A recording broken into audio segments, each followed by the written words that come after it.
Hello, everyone. First of all, I would like to thank you all for liking the GE podcast for the pilots by the pilots. I have really got a good response on the same. Thanks a lot for sparing your time and listening to it. There were few things in the podcast which I forgot to mention because it was so candid that there was no, prepared script for the same. It was the questions then and there which the host asked me and I answered. But after listening to them, three parts, I thought that I should have included few more points which I should have discussed and, to make the public, to make the concerned parties listen to the important information which I wanted to share. So that's why I'm recording this video. So, if you remember, if you have heard the podcast, there we talked about how women pilots should feel more inclusive in the aviation industry. So, I would like to discuss about that in this video with you all.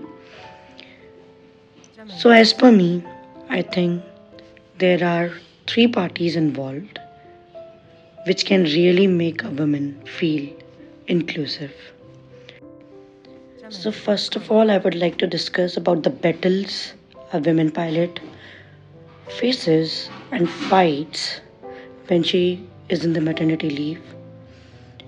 So first thing is whenever you are on maternity leave or any pilot is temporary unfit or maybe grounded due to some incident, and when you are sitting at home for initial 10 to 15 days max, you may feel relaxed because the pilot's routine is very erratic. We hardly get time for our family. So initially you feel sitting at home that this is very relaxing because you get a break from flying.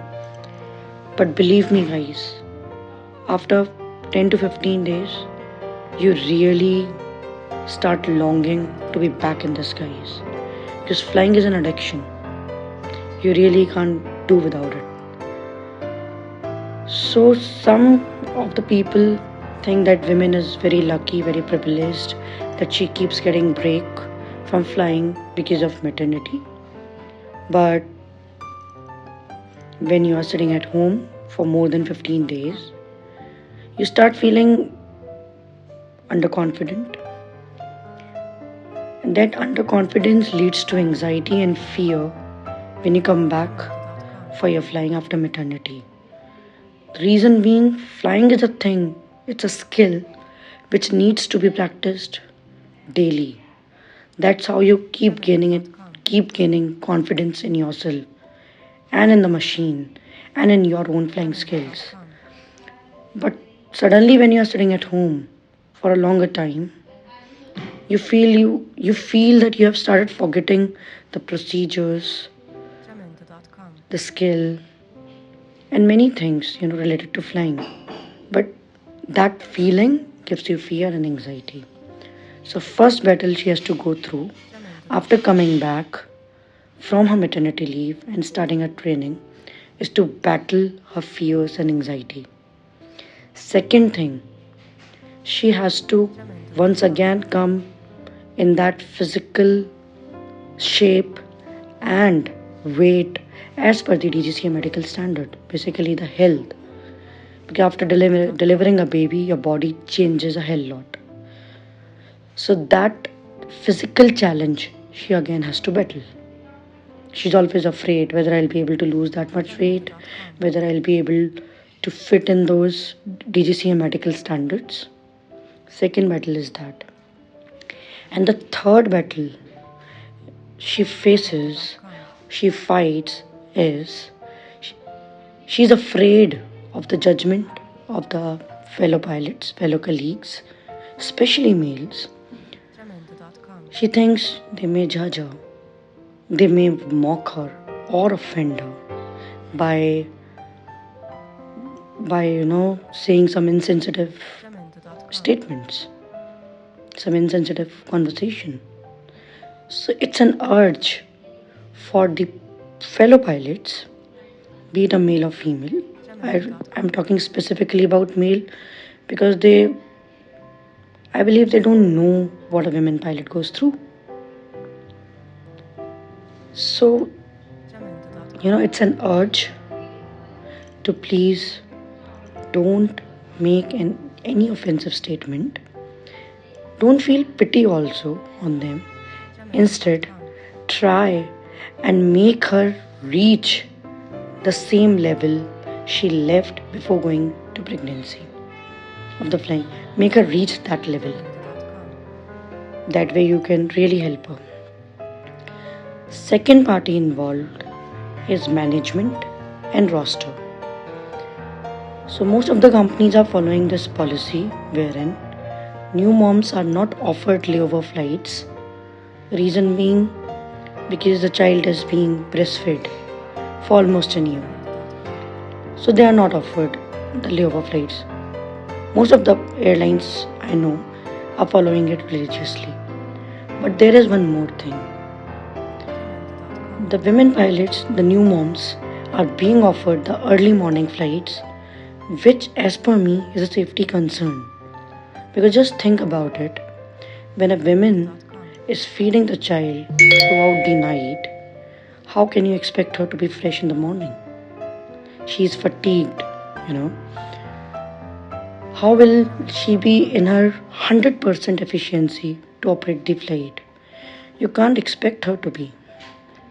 So there I want to urge the roster and management to look into, to at least give her a flight wherein at comfortable times wherein she's at least getting 5 to 6 hours of sound sleep. Alright. Third party involved is society. I want to urge the society to not question any woman, be it in any field, not just pilots, working mothers, when they're returning back from maternity, to ask her insensitive questions like, how can you do a job? How will you manage your kids? Don't you feel less of a mom when you're returning back to work? I mean, don't ask her such questions. Instead, motivate her. Instead, tell her that you are doing a really good job and they are proud of her.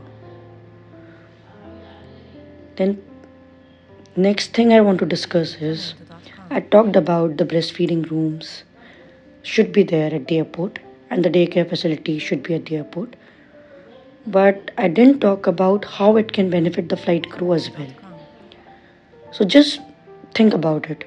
If a woman is going for a flight, women pilot is going for a flight who is a new mom, and supposedly she's getting a flight at a comfortable time, she can leave her child at day child care, come back from the flight and feed the child in the breastfeeding room.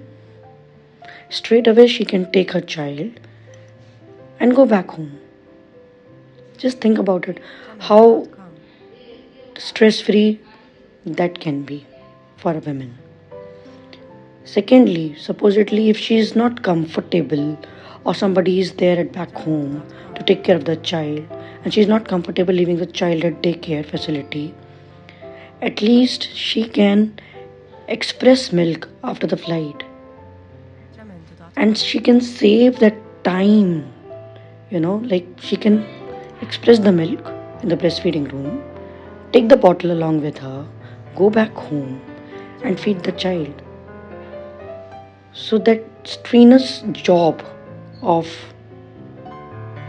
expressing the milk after you return from the flight, sitting in the room expressing the milk, you're already exhausted, then you exhaust yourself further. You are saving that time because you got the room there at the airport, you express the milk, You have the bottle with you. Now you're just directly coming back home and feeding the child. That way, it becomes quite easier for her and time saving also, and she can rest after that. So yeah, these were the points I wanted to include in the podcast, but as it was so candid, I forgot to include these points. So I thought of making the home video. I hope you will take these suggestions and this information quite seriously and act upon the same if you are in the position. Thank you for sparing your time. Have a good day.